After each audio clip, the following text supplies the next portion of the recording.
Getting someone to open up can be a rewarding experience, especially if that person is particularly shy. One of my favorite techniques to teach is something I call the ping-pong method. Now, I'm not actually talking about actually playing ping pong with a person. The ping pong method is a way to frame a conversation so that both parties feel comfortable and the discussion keeps flowing naturally. So, what is the ping pong method? The ping pong method requires two people. You are on one side, and the person you want to get to know is on the other. The conversation is ping-ponged back and forth like the game of ping pong. Here's how it works. You ask a question, and the other person answers. After they answer, it is now your turn. Now, rather than dive into another question, you talk a little bit more about their answer, and then ask another related question. The ping pong ball continues to go back and forth, with each person contributing to the conversation. Now, the idea is quite simple, but mindfully using it allows you to keep a conversation going. The important thing to remember when using the ping pong method is that while you are asking questions, you're not conducting an interview. A rehearsed list of questions without any commentary or contribution to the discussion will feel unnatural. The other person will feel pretty weird too. Remember, they want to get to know you as well. They also want to have a productive and enjoyable conversation too, even if it doesn't seem like it at first. So here's an example of what to do and what not to do when using the ping pong method. I'll start with what not to do. Let's say you say, "What do you do for work?" And then the other person replies, "I work as a bartender at Highland. What about you?" This would be something not to say. "I'm a barista. Do you have any pets?" There's so much more that you can say about bartenders and baristas. There's no need to waste a good question just to move on to the next subject. Instead, use the ping pong method. A better reply would be, "I'm a barista. I love Highland and you guys make the best cocktails. What's your favorite drink on the menu?" This stays on the subject and shows the other person that you listened to what they said. By adding your own contribution, you also show the other person how you connect to them or what they have in common. If you ask the right questions and show your interest, you could stay on one topic, like your job or your pets or your favorite books, for hours. The ping pong method is a simple technique to add into any conversation, so don't forget other tips and tricks that can help you out. You need to use humor. You need to make natural but not forced eye contact. You can use the other person's name and display a body language that says you're confident and listening. So now that you know what it is, I want to share with you my experience with the ping pong method.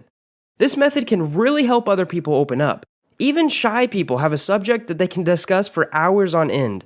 The great thing about the ping pong method is that it gives you a better chance at finding that subject. I personally use it myself and with great success. So here's a little example. I went to a family event and ran into a guy that everyone called Uncle John. Now, I had seen Uncle John a few times before, but he was always quiet. I couldn't tell you one thing about him, other than that he looked like he owned a motorcycle and worked at a manufacturing facility for big trucks. Now, he usually didn't say much, so I wanted to test out this ping pong method, and I decided to talk to him. He was polite, he was a really nice guy, but he didn't offer much more than a sufficient answer, until I asked about one of his cats. I learned that him and his wife have a few strays that they've adopted, and then I learned a lot more about his cats. Now, I could have changed the conversation or the subject after a question or two about his cats, but I played into the ping pong method a bit more. I kept asking questions, adding in my thoughts, and asking more questions. Where did you get the cats? Do you have to take them to the vet to get their shots, or do they have to get fixed? How old are your cats? How many do you have?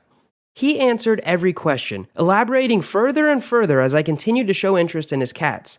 At one point, I kid you not, he even put his hands up and pretended they were like paws to show me how cute one of his cats was.